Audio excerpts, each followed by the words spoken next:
ಹೇ ಶಾರದೆ ದಯ ಪಾಲಿಸು, ಈ ಬಾಳನು ಬೆಳಕಾಗಿಸು.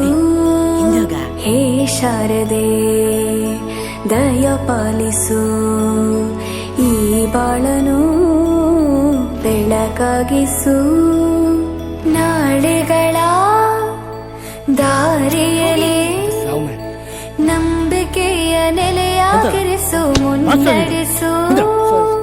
ಕೈ ಹಿಡಿದು ನಾವಾಡೋ ಪದ ಪದದಲ್ಲೂ ಸಂಚರಿಸು.